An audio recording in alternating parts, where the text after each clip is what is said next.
That's the sound of your current hype level at the gas pump. But brace yourself for something fuel nominal, because Unleaded 88 is about to take the hype to a whole new level. Unleaded 88 is cheaper, cleaner, and greener than regular unleaded. Plus, it's homegrown, making Unleaded 88 the clear choice at the pump and totally worth the hype. So pump it up with Unleaded 88, brought to you by Iowa Corn. The Tea Biz podcast delivers tea news that you need to know. A recap of the week's major headlines with commentary and cultural trends hosted by Dan Bolton. It is the voice of origin for tea professionals and enthusiasts worldwide. The Tea Biz podcast and blog connect you directly to experts in the tea lands. Listen as their voices reveal the news, innovations, cultural insights, and consumer trends that most impact the industry. Paired with Tea Journey, a digital magazine for tea enthusiasts, the Tea Biz portal is a global resource for everyone who loves tea.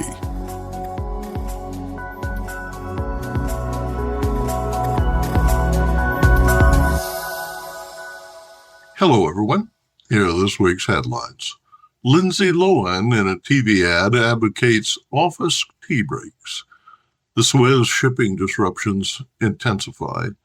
And botanists identify the cause of tea leaf droopiness.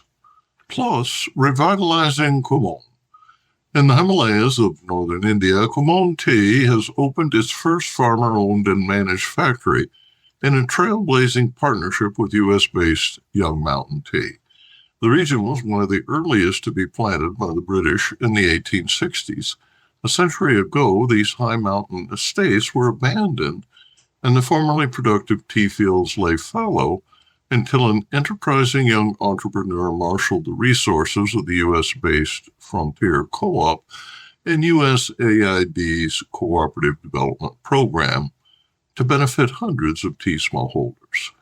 Joining us today is Vable, founder of Young Mountain Tea in Marquette, Michigan, who inspired the villagers of Kumaon to create a new era of economic resiliency and autonomy.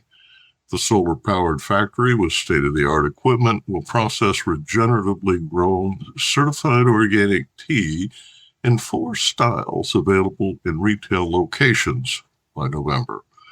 Vable writes, quote, "We hope our model serves as a blueprint that can be replicated and improved upon so we can all collectively raise the bar on transparent sourcing, regenerative agriculture, and smallholder farmer equity. Learn more later in this episode.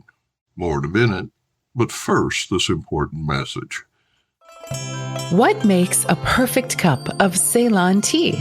The perfect cup is from the tea businesses that ensure the protection of all the children living within their tea estates. We salute Kailani Valley, Telawakili, Bogawanthalawa, Harana, and Elliptia tea estates. Support Save the Children, Sri Lanka. Actress and producer Lindsay Lohan appears in a new television commercial and social media campaign urging tea drinkers to take a break at work. The commercial, financed by the Pepsi-Lipton Tea Partnership, features Pure Leaf, the top-selling ready-to-drink tea brand in the U.S. The minute-plus spot is the first national multi-million-dollar tea advertising campaign since the pandemic. The Pure Leaf brand also launched a U.S.-only coupon giveaway of a free bottle to enjoy on workers' next tea break. Text 737-377-3774 between June 27th and July 25th to receive a bottle, or visit pureleaf.com/teabreak. In the commercial, Lohan, who has starred in several Netflix original films in the past few years, and is currently filming Freaky Friday 2 with Jamie Lee Curtis, asks, quote, "When was the last time you took a break? I mean a real break. It's like we forgot breaks even exist." Standing on an office coffee table, she shouts, quote, "It's time for a tea break. We all deserve a moment to recharge and revitalize ourselves." Soon the office staff is headed out the door chanting tea break, and chugging Pure Leaf. Edelman made the humorous 90-second spot, supported by research that reveals, quote, 3 in 5 workers struggle to take tea breaks during the workday, and more than half of workers feel too busy or interrupted by work to take a refreshing break. Nearly 2/3 of the 1,010 full-time workers surveyed feel mentally, physically, and emotionally exhausted. However, 63% of workers surveyed noted that when they take quality breaks, they return recharged for what's next. Pure Leaf sales exceeded $985 million in mass market and convenience outlets in 2023, compared to competitors Arizona $956 million and Lipton's $561 million. Globally, the RTD market is forecast to increase by $27.7 billion, a 25% growth rate from 2024, to an estimated $138 billion in 2028. An accompanying press release explains, quote, the Pure Leaf Tea Break campaign encourages workers to challenge today's hustle culture with a centuries-old workplace ritual, a quality tea break. And the first bottle is Pure Leaf tea. Lindsay said, quote, we owe it to ourselves to take a moment each day to pause, recharge, and revitalize. I'm proud to partner with Pure Leaf to promote the importance of taking a daily tea break, because no matter what you do, we all deserve the time to reset and refresh. For me, prioritizing breaks is essential for all the roles I juggle, allowing me to return stronger and more restored, end quote. Pure Leaf and Mindshare partners are providing tips for making the most of work breaks and posting examples of away on break messages online. Quote, to support the cultural shift towards better breaks at an organizational level, Pure Leaf is also launching the Pure Leaf Tea Break Grant Program in partnership with Mindshare partners. This initiative will provide funding for small businesses and nonprofits to implement break initiatives aimed at promoting employee revitalization, end quote, according to the release. Julie Rahan-Piera, General Manager and Vice President of Pepsi Lipton Partnership North America, says, quote, at Pure Leaf, we are intentional about how we craft our delicious real brewed iced teas so you can feel refreshed and revitalized. We know many people are not taking enough quality breaks during the workday, so we're launching the Pure Leaf Tea Break to remind people that a moment to reset is very important. Revitalization is just a sip away with our delicious iced teas from a few high-quality, simple ingredients and naturally occurring caffeine from our tea leaves, end quote. The Red Sea skirmishes, a significant factor in the ongoing shipping crisis, have increased sinkings, indicating that the crisis is far from over. A surge in global freight rates reaching over $4,200 per 40-foot container in May 2024, the highest on record, has put a significant financial strain on tea exports and other goods since October 2023. Tea exports are currently at their peak following the spring harvest. India's peak is from April through June, Sri Lanka's is from May through August, and Kenya's is from January to June. Demand for tea in Europe is slack, which has helped avoid a serious shortage of tea imports, but the added cost of landing tea from Africa, South Asia, and the Far East cannot be ignored. One German-based retailer told Tea-Biz that they are shipping tea by rail from China, which is faster and cheaper than shipping tea around Africa. Since the beginning of the year, the Drewry Composite Container Index has averaged $3,579 per 40-foot container. That's $831 higher than the 10-year average. Containers are in short supply and out of place because the ships are not transporting empties. The cost of shipping tea from China to the U.S. ports has also increased by 69% from April through May. The Houthis have launched 50 missile and drone attacks since October, killing 4. In the latest, the Yemen-based Iran-backed militants used explosive-laden drone boats to slow or disable large vessels that are then targeted by ballistic missiles. A so-called double tap on June 19th destroyed the MV Tudor, a bulk carrier. 2 more successful missile attacks followed, disabling another bulk carrier. The Houthis sank their first ship in March. Fuel and insurance costs have also increased due to higher risk and because ships spend more days at sea. Lloyd's of London reports a 1.1 billion British pound expense associated with underwriting unrecoverable planes and cargo in Ukraine since the onset of the war. Only 4% of war claims have been processed. Egyptian authorities say revenue plummeted by several $100 million due to the Red Sea skirmishes. According to Egypt's Minister of Finance, traffic through the Suez Canal declined by 64% in May, lowering revenue to $334 million, more than 50% lower year over year. Losses in late 2023 amounted to $150 million. Only 1,111 ships have traversed the canal in May, compared to 2,390 ships in May 2023. Tonnage is down 68% to 45 million tons. About 15% of trade by volume normally transits the canal annually. The canal is the shortest maritime route between Europe and Asia. According to the International Monetary Fund, ship traffic transiting the Cape of Good Hope has surged 74% above 2023 levels, a drought that limits the capacity of ships transiting the Panama Canal, where trade volume is down 32% compared to 2023, further complicates the situation for shippers. Researchers at the Tea Research Institute of the Chinese Academy of Agricultural Sciences report finding a gene that could transform the tea industry's approach to mechanical harvesting.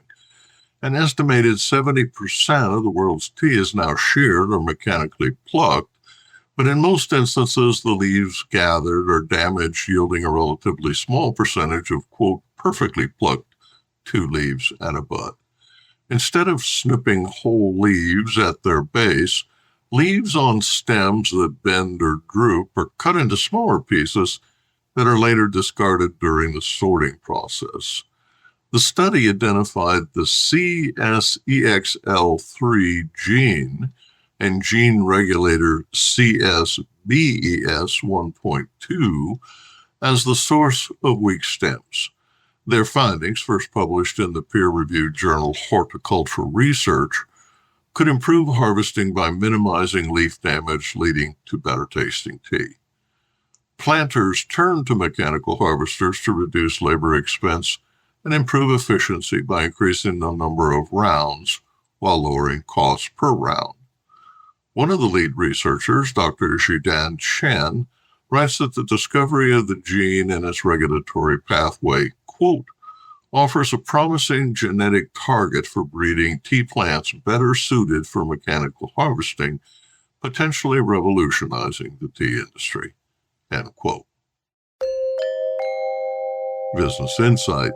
In 1952, agronomist Norman Borlaug learned of the sturdy stems of dwarf wheat in Japan. For his experiments, he obtained seeds with a stem-strengthening gene. Working with a USDA plant breeder at Washington State University, he developed disease-resistant plants that yielded more wheat per acre than any known cultivar. The wheat was first planted in Mexico, and by 1956, Mexico was producing enough wheat to be self-sufficient. Borlaug's cultivars, which produced 14 times more wheat than previous cultivars, were introduced worldwide, averting famine and saving an estimated 1 billion lives, including several million people in India's Great Famine. Borlaug would earn a Nobel Prize and become known as the father of the Green Revolution. Next, Arvinda Anantharaman in Bengaluru reports on this week's India Tea News.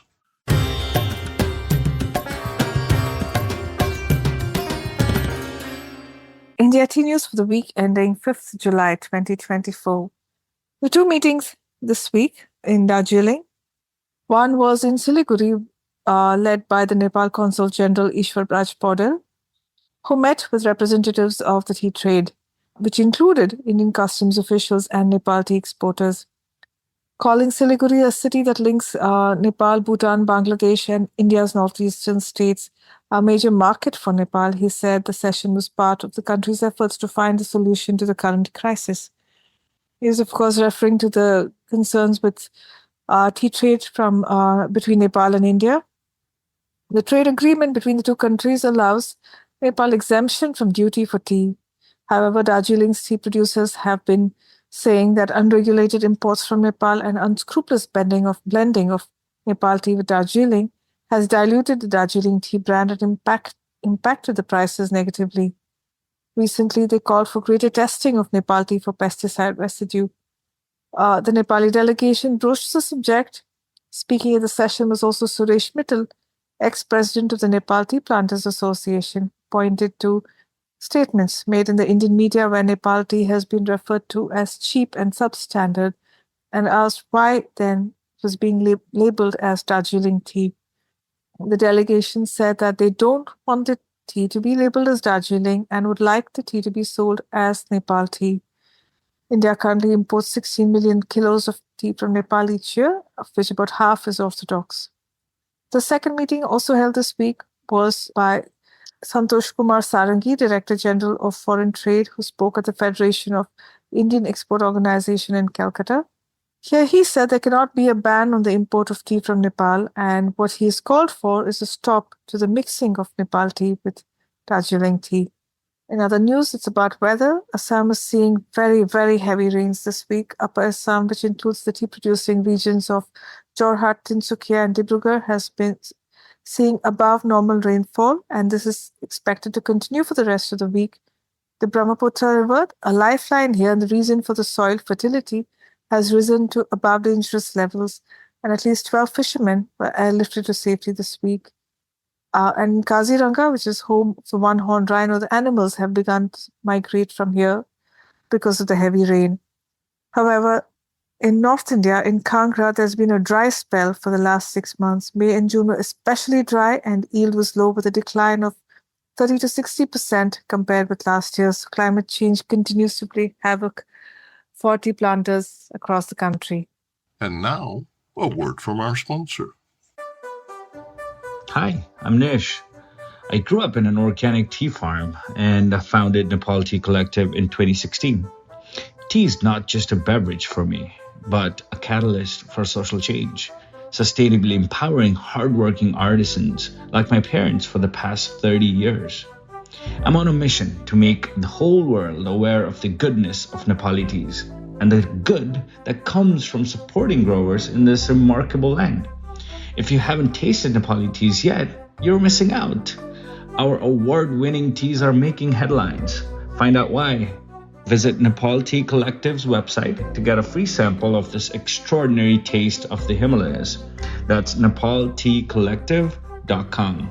Or just send me an email at nish, Nish, at nepalteacollective.com. Cheers.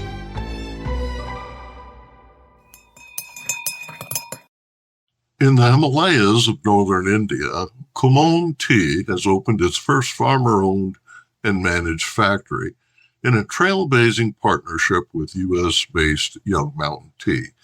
The region was one of the earliest to be planted by the British in the 1860s.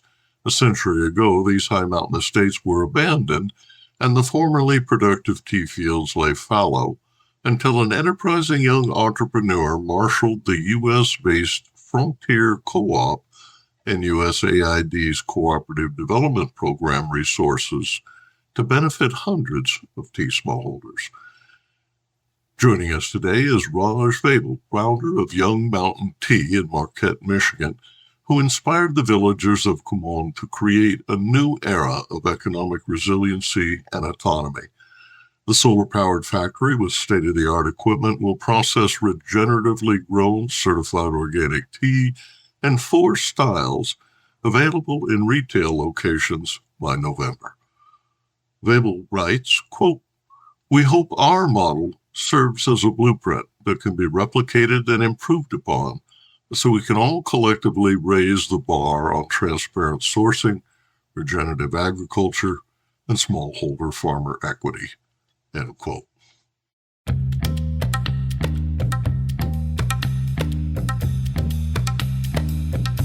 Raj founded Young Mountain in 2013 as a social enterprise to provide a sustainable future for farmers, 90% of whom are women.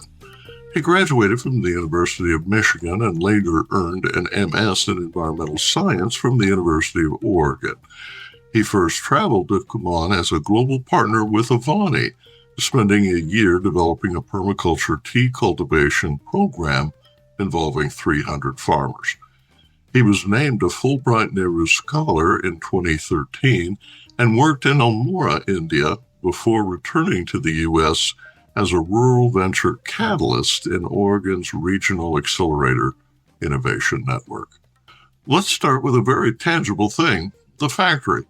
But at the heart of our discussion is empowering an individual to, in this case, be part of a collective group that owns a factory and makes world-class tea, rethinking that a person in the rural environment should act and be rewarded as a rural entrepreneur. That's right, yes. The folks I've seen in these roles are brilliant.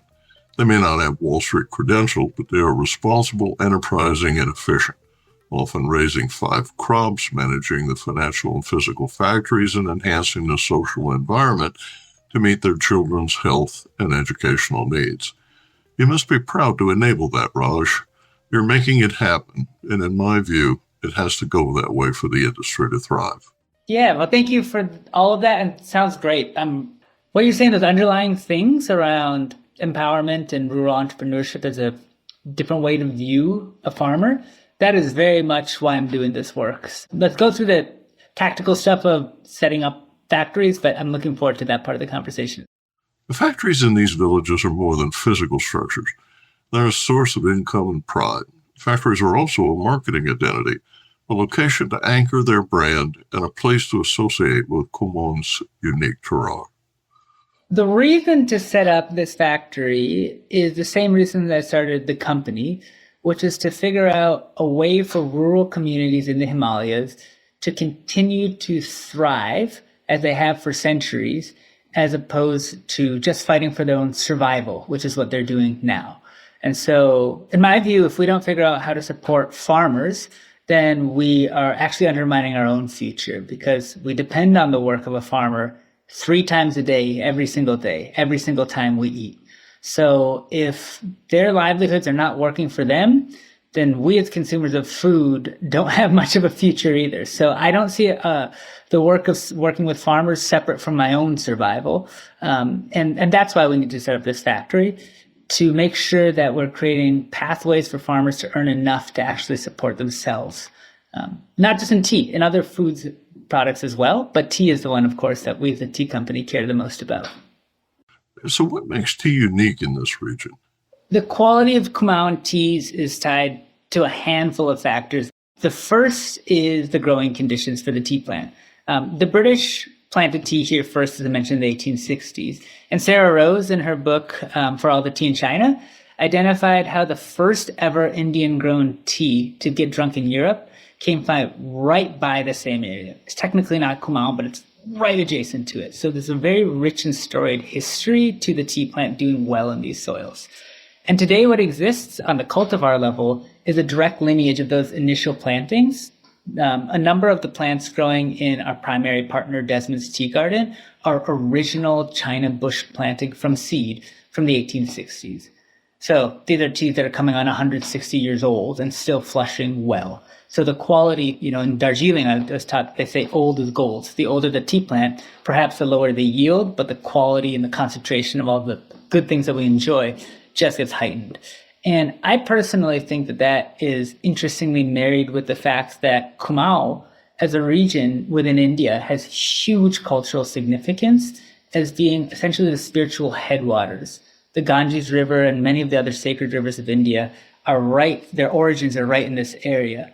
And so when I was talking to Raja Banerjee, who ran the Makai Barese in Darjeeling for decades, about our project, he said, Darjeeling teas are very sensual. They're very sort of ephemeral and upfront. But in Kumaon, because of this really storied tradition and culturally, you have the opportunity to help unlock the spiritual side of tea. And to me, this is like a little bit beyond what we can just taste in the cup. But wow, what an exciting prospect to be part of that story. How will you build the brand? What aspects of the brand appeal to you, and what are you trying to bring to the consumer's attention? Well, this has been one of the most exciting projects I've ever been a part of, because the brand is really a blank canvas right now. And so what we're trying to do is work very closely with our farmer partners to help bring a brand that resonates both for their local culture as well as for global markets. And so our role is being bridge builders to help connect these fairly different worlds. For example, the logo that we developed, it's a kettle, and the kettle is one that you'll find in pretty much any Kumaoni household. And the mudra on it, the hand gesture that we have included, is one that is intended to be a very welcoming and inclusive one. And so, going deep into the culture, working with farmer partners to make sure we're designing something that is in line with something that they'd like to celebrate, and then bringing out into the world is how we do that. Will you describe how the Young Mountain brand has evolved due to its close ties to Kumaon? So where we're at in our journey is working our way up the supply chain. Previously we were traders buying finished goods from established factories, and wonderful established factories from all over India and Nepal, but fundamentally they were already up and running. Now we're taking a step further up by having co-ownership with the farmers on a factory. And that we're trying to introduce the appropriate amount of technology to advance. For example, it's going to be a solar powered factory for everything except the drying machines. We've got a color sorter that's like state of the art that'll help make sure the finished teas are really strong. And all the rolling machines and shaping and carding machines that we brought over are state of the art as well. And so the technological interventions we've had to date have been primarily in the processing realm, because that's really where we are in our journey. However, one of the things that came out of our work was recognizing that in order for this to work, both for this factory to have enough tea to make and for the farmers to have enough income to support themselves, they'll have to increase their yields significantly. Because one of the biggest challenges in Kumaon is that it's incredibly low yield. And Nigel Melican has been our consultant working with us for the last couple of years on this project. And he said in his 40 years of growing tea around the world, he's never seen yield this low.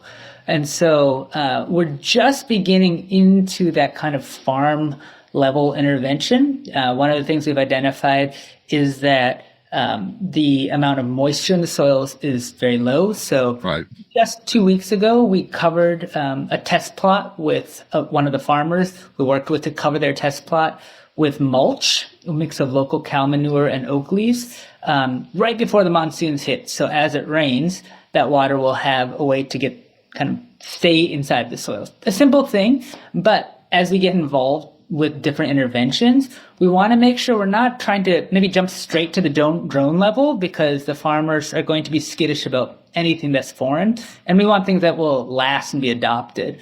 But work with them where they're at and sort of work towards solutions that make sense. Our role is certainly to bring the options to the table and to be cognizant of things like what you're describing.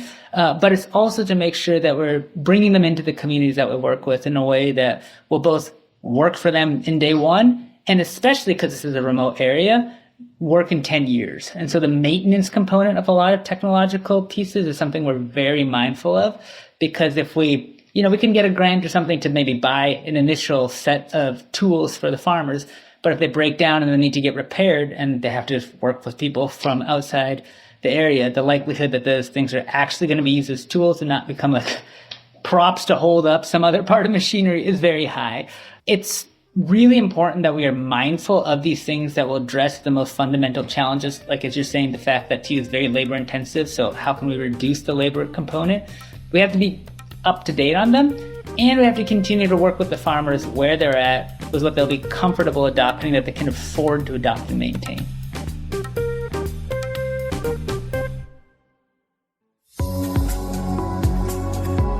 Intrigued by what you heard in today's podcast? Would you like to learn more from our global network of Tea-Biz journalists and tea experts? Remember to visit the Tea-Biz website for more comprehensive coverage. That's www.tea-biz.com.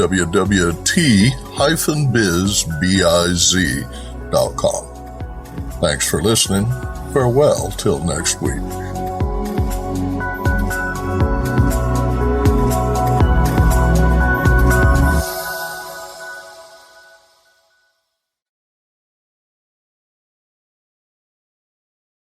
Produced by Adavita Studios. Connect your voice to the world.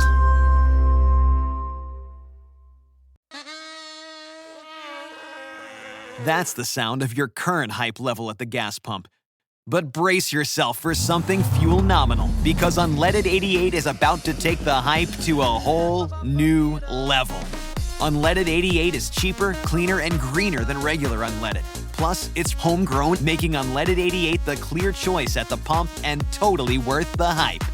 So pump it up with Unleaded 88, brought to you by Iowa Corn.